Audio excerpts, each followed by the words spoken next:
Hi Sagittarius, bagong taon 2025.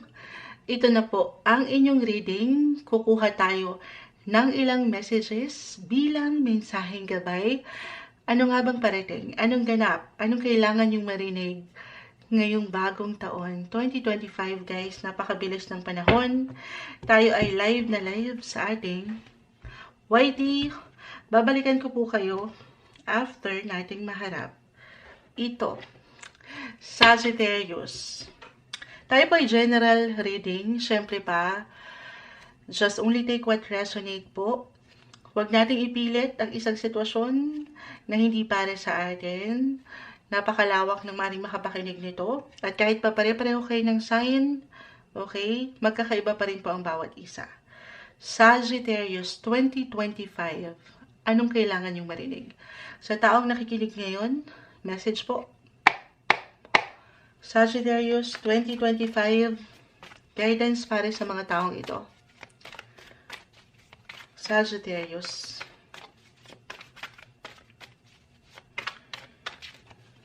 Ayan na. Uy, sandali. Kumpol. Sige, hindi natin pipigilan.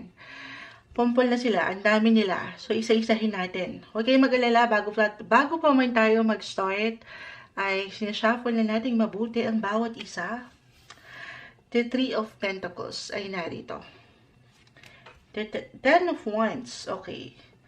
The Death card, hindi po kailangan katakutan, laliman. Meron lang po itong kalakip na mensahe. Hindi ko tatamisan guys kung ano man itong may iwan ng baraha para sa inyo. Pero naway wag lang po lalaliman, mensaheng gabay lang. Page of Cups. The Three of Swords. Okay, so Knight of Wands. The Emperor reverse and the World. This one is in reverse.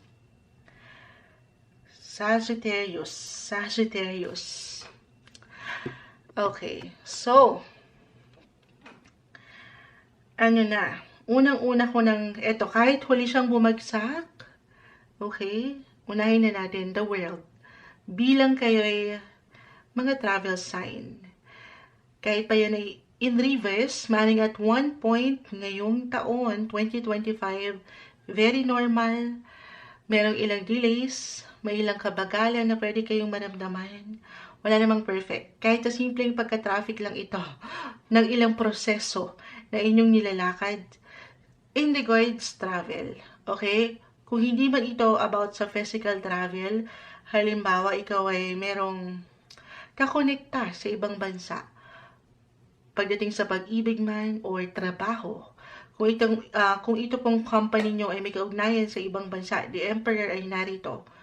Maaaring ikaw yung higit na magrepresenta ng inyong kumpanya. Yung ganun. Okay? Pero I will be honest, hindi lang ito something na magiging madali para sa ilan. Siyempre pa, wala namang madali. Okay? Lahat ay pinaglalaanan ng efforts, ng paniniwala sa proseso at sa iyong sarili. Ito yung unang umaangat na messages. Andito yung pagka-focus sa inyong buhay paggawa, trabaho, or partnership kung kayo man ay merong sariling negosyo or may kasosyo. Okay? Para bang, yes, merong test merong challenge. At the same time, dyan naman kayo. Diyan kayo susubukin, pero dyan din kayo patuloy na mag-grow. Okay? Maring at one point, 12 months to guys, 2025. At one point, meron ding sumubok sumubok ha, hindi sumubok. Ano lang yun? Sumubok. Ayan, ng inyong mga PC.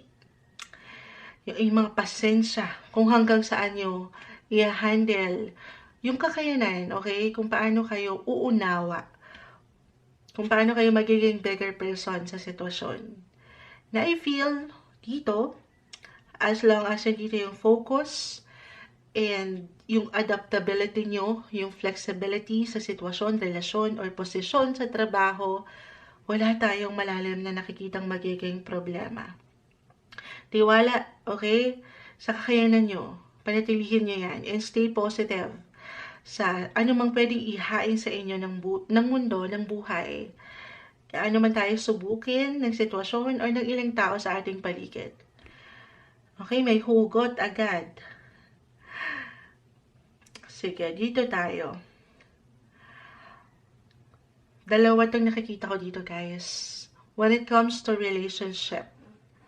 Partnership, sabi ko nga, kung kayo single at hindi ito mag-apply, baka ito po ay mag-reflect sa ilang kasosyo nyo or matatawag yung partner sa life, partner in business, kung meron man. Okay, dalawa. The Death card kasi ay narito. 10 of Wands, the 3 of Swords. So, hindi ito, sabi ko nga, hindi ko tatamisan. Maring ito yung part ng challenge nyo. Part ng patuloy nyong mission ngayong bagong taon. May ilang changes, okay? Patuloy naman na mayroong changes sa ating buhay. Pero this time, maring mapaangat nyo na, or maybe a reminder, na paangatin nyo yung inyong awareness sa sitwasyon o relasyon na ito. Na syempre pa, dapat dito balance at hindi ka naghihirap, hindi ka nag-i-struggle.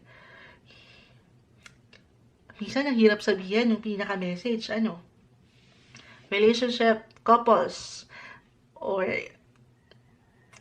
married, for some of you, again, dalawa lang, is either, meron kayong i-release or i-let go, or dadaan kayo sa renewal. Parang ipapanganak kayo ulit sa pagsasamang ito. Ganun. I know diretso. Kasi the Death card, hindi kailangan katakutan. Actually, may mga bago or pagbabago. With Page of Cups, parang sinalba tayo dito na may mga bago talaga. Parang ito, para kayong bata. Hindi nila nakikita. Nakita ba natin sa live? Para kahit paano, Sagittarius tayo, guys. Balikan ko kayo. Page of Cups. Kahit pa, meron tayo lang pagbabago, ilang bigat, ilang parang hindi pagkakasabay sa ilang ugali nyo, kahit sa simpleng opinion, komento ng kapareha or kasosyo nyo, andito naman yung parang spark pa rin, okay? Pagiging childlike. Or maybe, papaangatin yon. Kasi baka minsan, masyado tayong seryoso at hindi natin makuha or magets yung naisipan natin ng kapareha. Or alam mo yan, kasi maaring may ilan pong differences na umangat sa isa't isa. Couples in a relationship, okay? Very normal sa anumang relasyon. Pero dito na tayo. Usapin pa rin tayong pag-ibig, relasyon, querida, kabet, number 2, charot. Kasi the 3 of Swords ay narito, guys. Walang katamis-tamis para sa ilan sa inyo. Kung ito ngayon pa lang ay nag-a-apply na, or meron na kayong ideya, or naranasan nyo na to. Ito, again, hindi lahat kailangan mag-apply, pero the 3 of Swords, dito pumapasok ang third party, third wheel situation. Pakita natin sa live. Na syempre pa, hindi madali. Pero napakalawak ng 3 of Swords, guys. Sabi ko nga, pwede po ito. Dito ko na mention yung pagkakaiba. Yung ilang, kahit sa simpleng opinion, hindi kayo nagkakasabay minsan, na very normal. Again, hindi po pwedeng, minsan, huwag tayo ma-attach sa baraha. Pero sa true lang, sinasalba tayo dito ng ng Page of Cups, Knight of Wands. No matter what your relationship, status, Sagittarius, single pa man, ayan, in a relationship, married, I feel na, meron at meron ditong spark. Spark, yung kilig, na parang nagsisimula kayo sa una. Na parang pwede nyong maramdaman ito, especially rin single, suddenly parang it's magic, parang ganon. At dito marirelease nyo yung ilang napagdaanan nyo na before, na hindi ganon kadalian, kasi nga merong magpapabuhay ng inyong mga dugo, ng inyong mga puso, ayan, may magpapakilig. Single, Single para sa ilan sa inyo. Okay. Eto hindi kailangan, again, swak agad sa inyong sitwasyon. Lalo kung meron kayo at mag-apply na po yung ilang pinagdaanan sa relationship na bigat. Okay? Yung ilang emotional baggage na maaaring dala-dala pa rin ng ilan sa inyo. Yung pain, yung healing, the Three of Swords, hindi po yan madali. So, kung hindi pa handa, huwag ipilit ang pagpapayo ni Moonchild. Pero meron ako nakikita dito, someone na pwedeng magsalba. Sabi ko sa inyo, the Knight of Wands.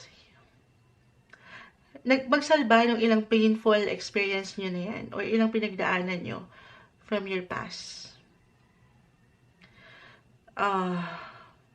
Para bang the world, kahit pa ito ay in reverse, umiikot yan. Okay?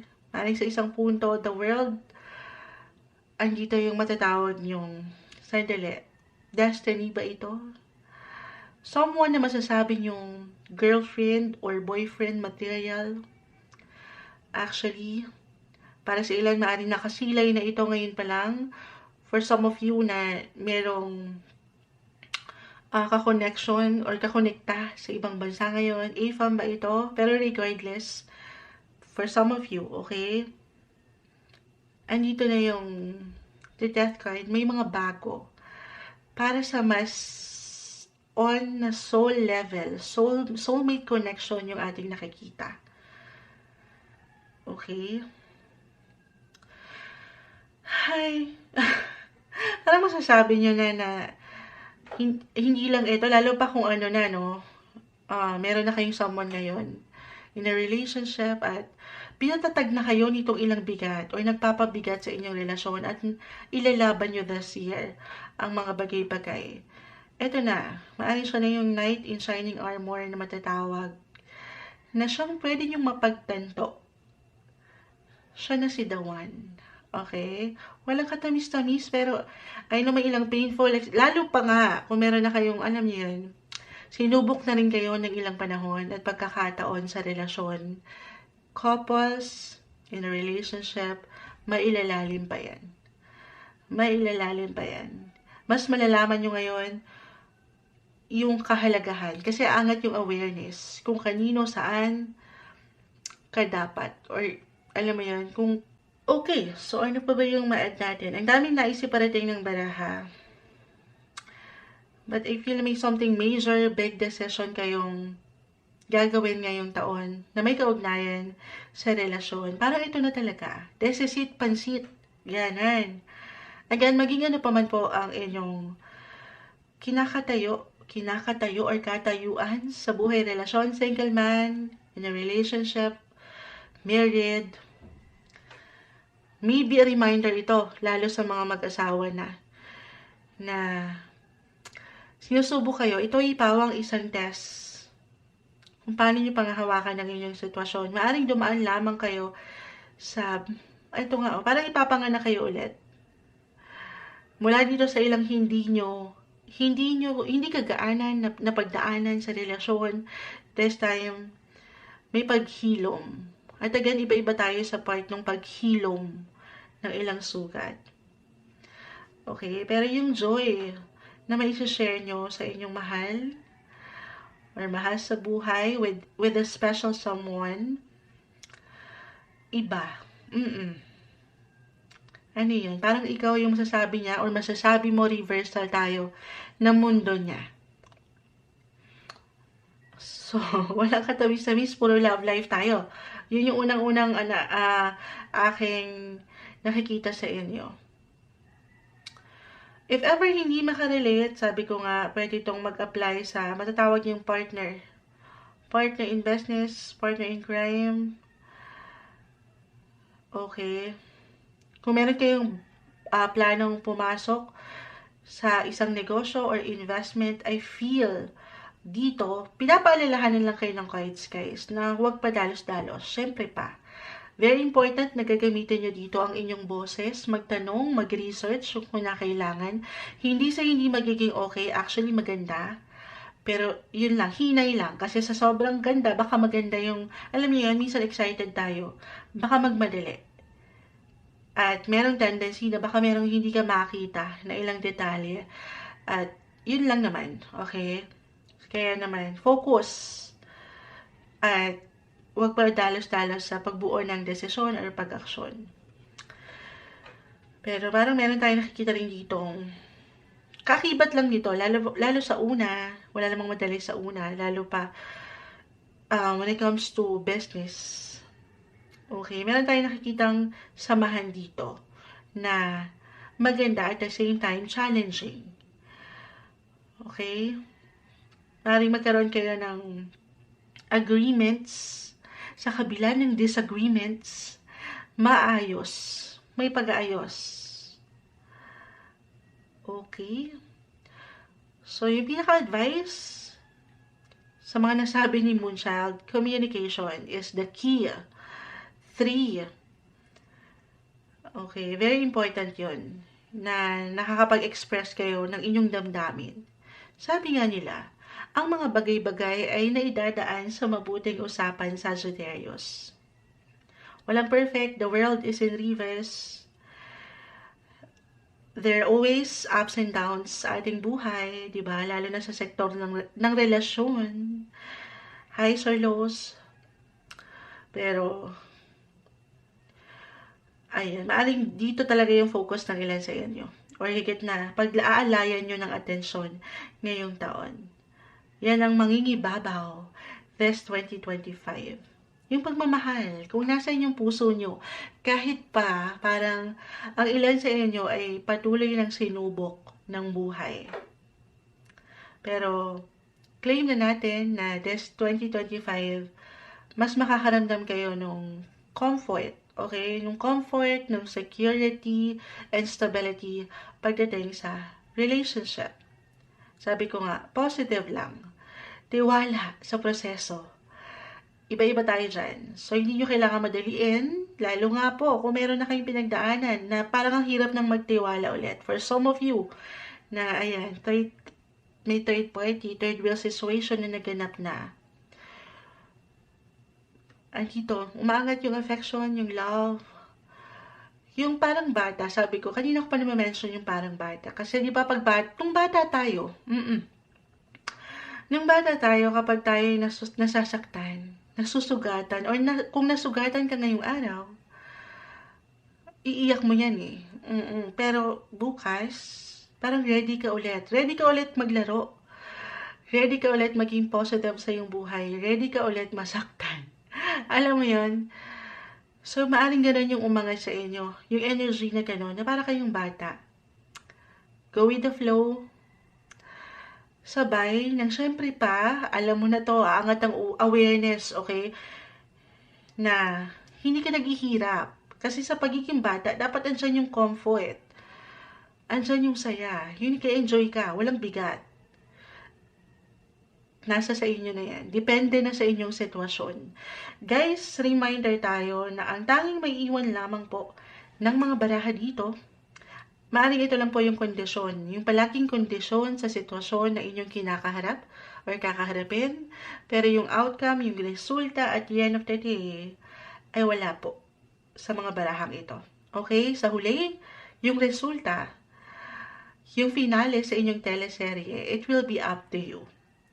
Pero anumang ups and downs na ito, aking ulitin, relationship-wise, relationships will go a lot smoother than this 2024. Claim natin, o nitong mga nakalipas na taon. Okay, lalo pa sa ilang dumaan sa painful agenda, relationship na hindi madali. Hi. Sige, add ba tayo ha? Sagittarius, 2025, anong kailangan nyong marinig? Ayan, tumatalo na at pa tayo dyan. Sagittarius, okay. Ano ito? The Sun. Sabi ko sa inyo, yung pagiging childlike. Yung inyong mga inner child. Yung pagiging positive lang. Yung energy. Yung energy and yung self-awareness sa inyong mga sarili. Nag-e-enjoy, nagsasaya, umiibig. Ayan. At the same time, andito kayo, aware kayo sa mga ganap, andito sa pagkawasto, na hindi kayo nahihirapan. Okay? Nag-enjoy lang. Gemini, eto hindi po kailangan mag-apply yung pinaka-sign sa inyong buhay. Pero why not? Pero yung energy ng Gemini, this is all about communication, connection, or travel. Okay? Ayan na, sa inyo na yan lahat. And sign of Aquarius. So, yung energy ng Aquarius. So, yung pagiging futuristic nyo ay narito. Innovative. Para bang aangat palalo or patuloy na angat yung pagiging unique nyo sa isang sitwasyon, relasyon, posesyon. Na ang ganda. Okay? Maging bukas kayo marahil sa ilang patuloy na pagbabago patungo doon sa mas long term, mas malawak, mas i-expand ng inyong buhay-buhay. I mean, physically, mentally, emotionally, kung saan ka patuloy na pwedeng mag-grow. Okay? Growth. Speaking of growth, para bang merong magdadagdag. Okay. Why I'm getting a message dito, na merong, eto, Gemini po, it's all about contract din. Contracts. Aquarius, future. So why not? Lalo pa nagbigay diin sa inyong reading ang relasyon, pag-ibig, if attached right now, or in a relationship, at eto, sinubok na kayo ng mga ilang sitwasyon. Maaaring ang ilan po sa inyo ay makatanggap ngayong 2025 ng marriage proposal. Okay? Marriage proposal.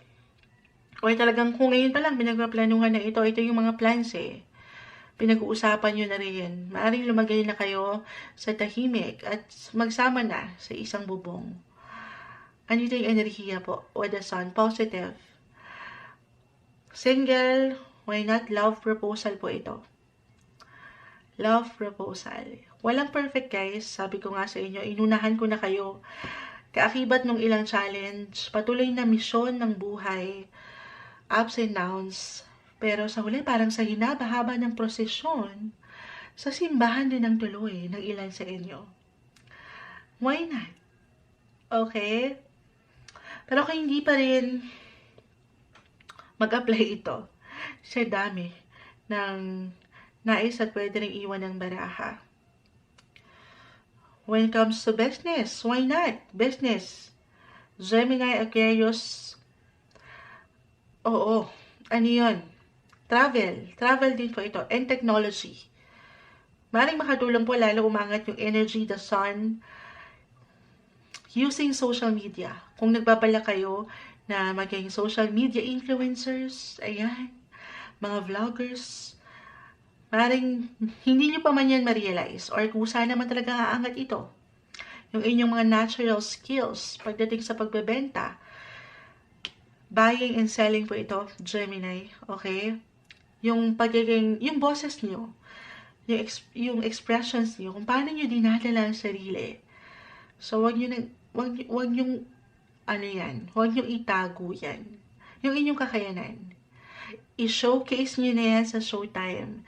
Using the internet, guys, pareho ito. Isa lang yun. Technology. Kasi si Gemini, planet ruler is Mercury. It's all about technology. Aquarius din po. Planet ruler is Uranus. Also connected to technology. So, ayan. Why not? Gumawa na kayo ng travel vlog or travel vlog. Para sa ilan sa inyo, tayo po ay general reading. Pero I see growth, guys. Patuloy na learnings and growth. I see with your cards na the world ay narito. Kahit pa yan in reverse, the world is the world. Iikot at iikot yan. Okay, ito lang yung ilang delays, yung ilang glitch. I feel naman na fully support. Okay? Or full support kayo ng mundo.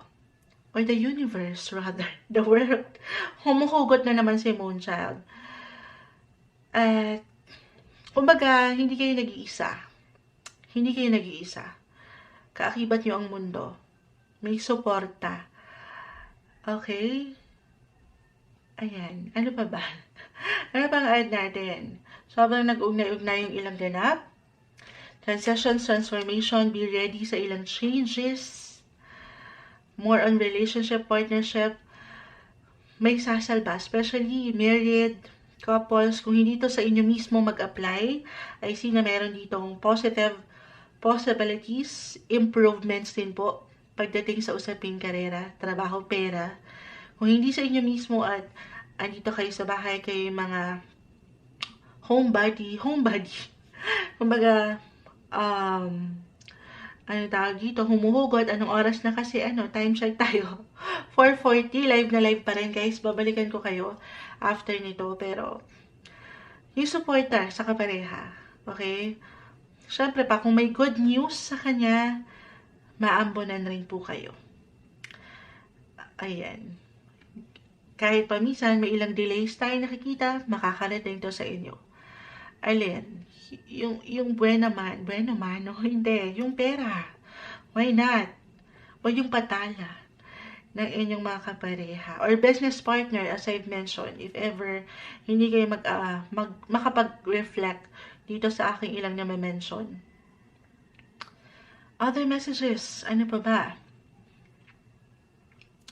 Alisin ang pag-alala guys, okay? At manatili kayong as a Sagittarius, very optimistic. Pero syempre pa, ang tao lang din tayo eh. Nangihina rin tayo. Maybe a sign ito kung meron kayong ilang dinaramdam or dadaramdamin. Pagdadaanan na lang. Oo.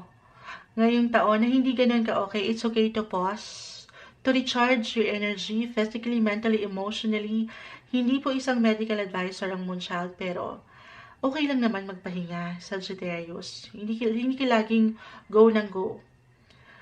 Okay lang to recharge your energy with the sun. Maaring reminder ito na from time to time, may break time. Okay?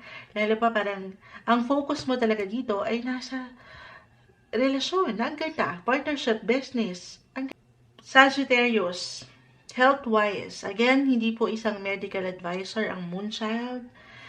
Pero I feel for some of you, the Ten of Wands, the Death Card,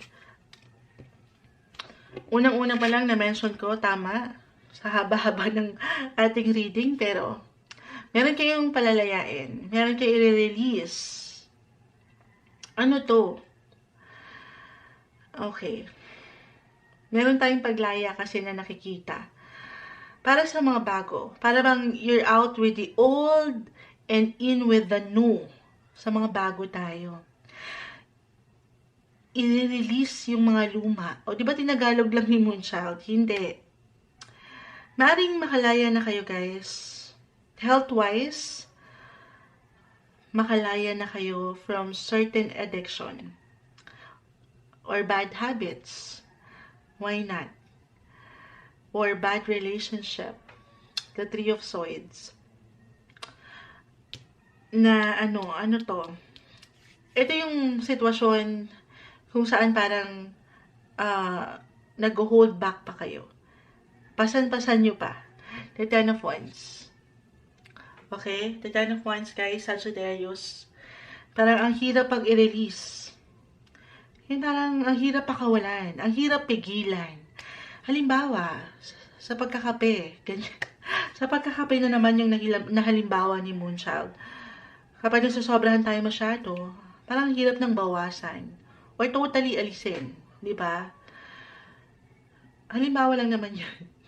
Pero, ito guys, mula ito sa usaping relasyon, as I've mentioned, sa sitwasyon, sa bagay, ayan nga, or even sa pagkain, sobrang mag-a-apply kay Moonchild. Pero, ano man itong itinitake nyo or iniinom nyo, na alam nyo hindi nakatutulong sa inyo, pero parang ang hirap bitawan.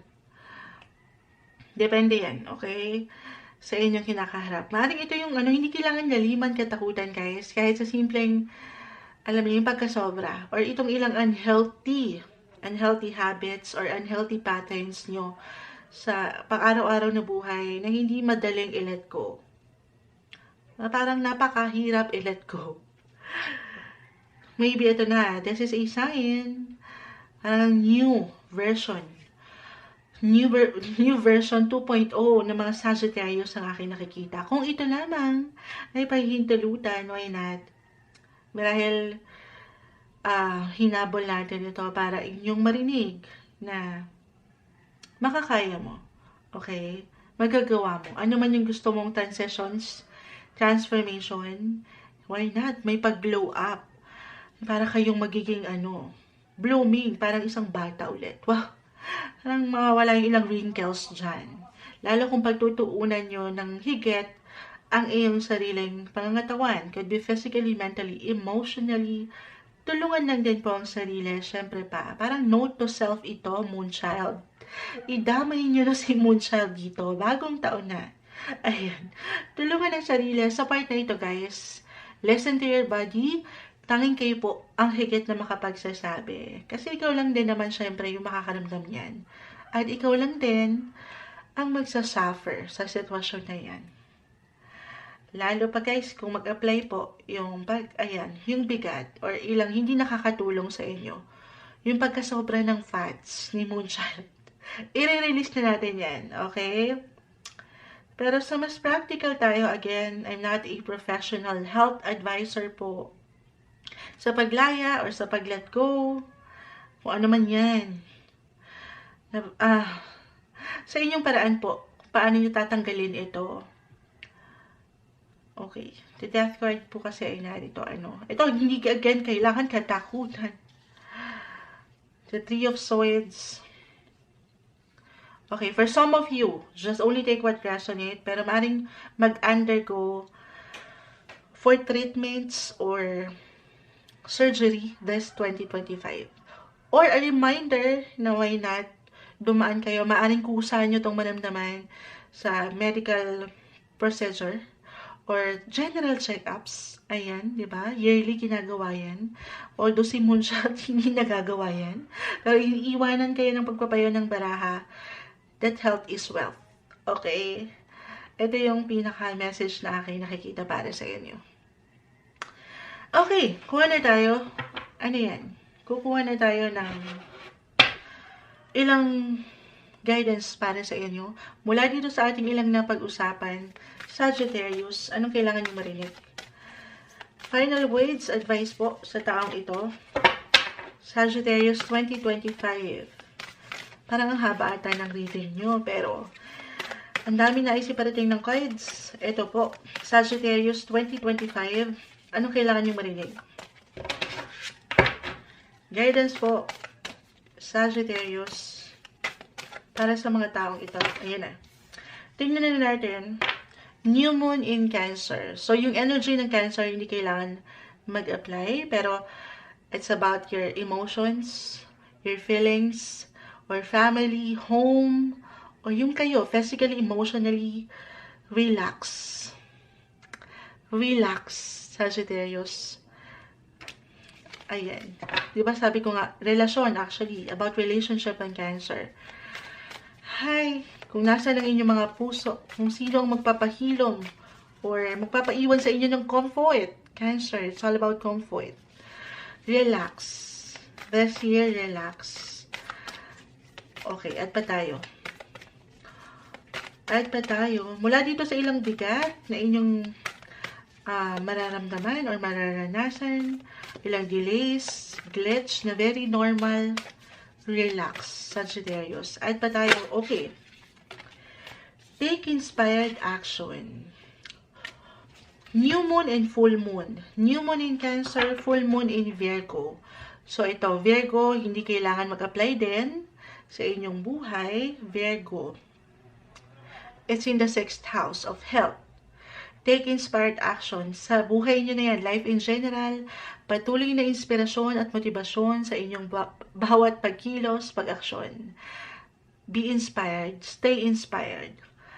Okay? Pero kung aking i-apply, new moon, full moon. So, yung full moon kasi it's about endings. Okay? Sa health, again, hindi isang medical advisor, sa aking ilang naiwan na messages, could be physically, mentally, emotionally, meron kayo ditong i-release, i-end.